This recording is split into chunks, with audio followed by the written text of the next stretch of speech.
పరీక్షలో జరిగిన స్కామ్పై సుప్రీంకోర్టులో విచారణ జరుగుతోంది. ఈ మేరకు నేషనల్ టెస్టింగ్ ఏజెన్సీతో పాటు కేంద్రానికి కూడా ధర్మాసనం నోటీసులు జారీ చేసింది. నీట్ పరీక్ష వ్యవహారంలో నిర్లక్ష్యం వహించినా ఉపేక్షించేది లేదని ధర్మాసనం స్పష్టం చేసింది.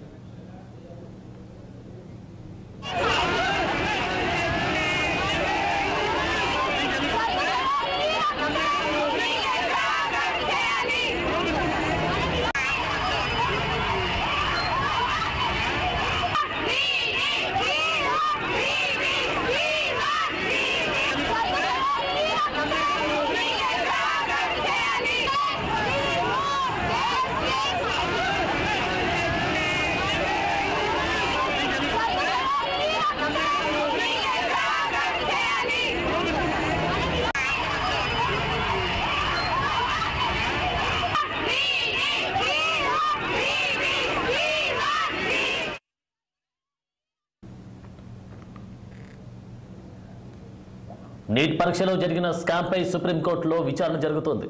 ఈ మేరకు నేషనల్ టెస్టింగ్ ఏజెన్సీతో పాటు కేంద్రానికి కూడా ధర్మాసనం నోటీసులు జారీ చేసింది. నీట్ పరీక్ష వ్యవహారంలో నిర్లక్ష్యం వహించినా ఉపేక్షించేది లేదని ధర్మాసనం స్పష్టం చేసింది. ఇదే అంశానికి సంబంధించి తాజా అప్డేట్స్ మా ప్రతినిధి అశోక్ అందిస్తారు. అశోక్, నీట్ పరీక్ష నిర్వహించిన జాతీయ టెస్ట్ ఏజెన్సీపై సుప్రీంకోర్టు ఆగ్రహం వ్యక్తం చేసింది. నీట్ పరీక్షలో అవకతవకలపై సుప్రీంకోర్టు ఆగ్రహం వ్యక్తం చేసింది. దానిపైన పిటిషన్లపై సర్వోత్తర న్యాయస్థానం విచారణ జరిపింది. జస్టిస్ విక్రమ్నాథ్, జస్టిస్ సందీప్ మహతాల ధర్మాసనం కేంద్రం అటు పరీక్ష నిర్వహించిన జాతీయ టెస్టింగ్ ఏజెన్సీకి నోటీసులు జారీ చేసింది. ఎవరైనా చిన్నపాటి నిర్లక్ష్యం చేసినా పూర్తిగా పరిష్కరించాలని తెలిపింది. ఎవరైనా 0.001% నిర్లక్ష్యం ఉంటే దాన్ని పూర్తిగా పరిష్కరించాలని సూచించింది. పిల్లల పరీక్ష సిద్ధమయ్యారు, వారిని కష్టాన్ని మనం మర్చిపోకూడదు అని సూచించింది.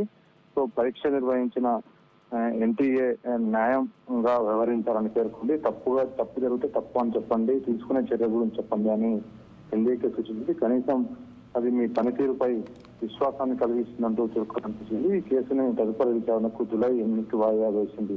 సో గతంలో కూడా ఈ కేసు పైన దాదాపు 13 కేసులు నమోదయ్యాయి. సో ఓవరాల్ గా వాటన్నిటికి సంబంధించి ఈ రోజు విచారణ జరిపింది. సో మొత్తానికి అయితే జూలై 8 తారీఖు ఈ కేసుని వాయిదా వేసింది.